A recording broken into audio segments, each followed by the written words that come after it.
Hello बच्चों, आइए प्रश्न को देखते हैं। यदि एक द्विपद दे रखा है 1 प्लस एक्स इस पूरे की घात 2n के बराबर है, इसके विस्तार में बोला गया है कि p प्लस एकवें पद का गुणांक p प्लस तीनवें पद के गुणांक के बराबर है, तो सिद्ध कीजिए कि n बराबर में p प्लस 1 के बराबर होगा। अब देखिए, प्रश्न को हल करने से पहले इसकी मैं मुख्य अवधारणा के बारे में चर्चा कर लेता हूँ। मुख्य अवधारणा में कुछ इस तरह से समझो कि मान लो कोई भी अपने पास द्विपद दे रखा है a प्लस बी, इस पूरे की घात n दे रखी है। इसका प्रसार कैसे होने वाला है?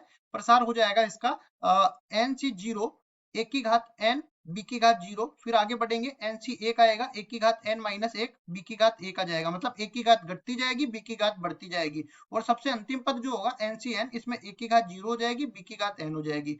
अब देखो, ये एन सी आर जो होता है, इसका सूत्र होता है फैक्टोरियल एन बटा में फैक्टोरियल आर गुना में फैक्टोरियल एन माइनस आर। ये इसमें से इसका मतलब ये होता है कि n वस्तुओं में r वस्तुओं के चयन के तरीके संचय इसको बोलते हैं।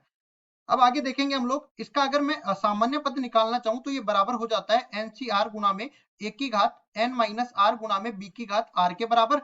अब इसमें एक सूत्र और मैं बता देता हूं। जब भी अपने पास एन सी एक्स बराबर हो जाता है एन सी वाई के, तो इसमें दो परिणाम निकल के आते हैं। पहला परिणाम ये कि x बराबर हो y के, और दूसरा परिणाम ये कि x प्लस वाई दोनों का योग मिला के n के बराबर होना चाहिए। मतलब कि ये फॉर्मूला कुछ इस तरह से बन जाएगा कि एन सी आर बराबर होना चाहिए n C n minus r के बराबर। ठीक है, दोनों का योग करेंगे एन के बराबर आ जाएगा।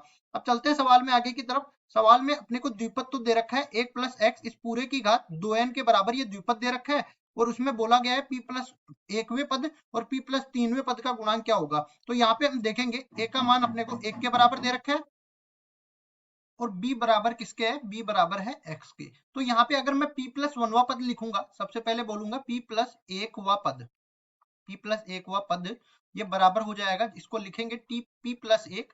तो देखो टी आर प्लस एकवा पद मैंने लिख दिया था। यहाँ पे n की जगह 2n दे रखा है, तो 2n c यहाँ पे p आ जाएगा, और एक की जगह एक है तो एक की घात 2n माइनस में p आ जाएगा, और x की घात कितना रहेगा? x की घात p रहेगा।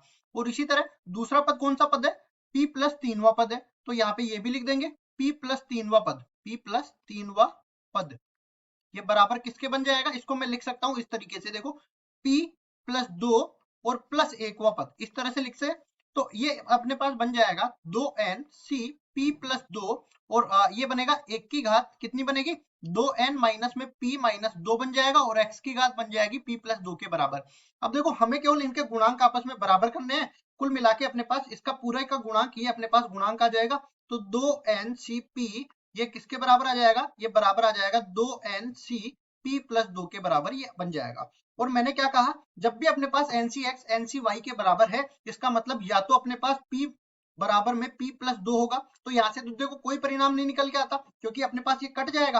और दूसरा अपने पास दूसरा परिणाम क्या निकल के आता है कि p प्लस दो जो है, इस पूरे का योग मिला के 2n के बराबर होगा। तो ये अपने पास बन जाएगा 2p प्लस दो बराबर में 2n। तो यहाँ से देखो 2 का भाग पूरे में लग जाएगा, और n का मान निकल के आएगा p प्लस एक के बराबर। ये n का मान निकल के आया, यही मेरे को सिद्ध करना था यहाँ पे। तो मुख्य अवधारणा का उपयोग करते हुए सिद्ध करके बता दिया। यही अपना उत्तर है। आशा करता हूँ ये सवाल आपको समझ में आया होगा। धन्यवाद।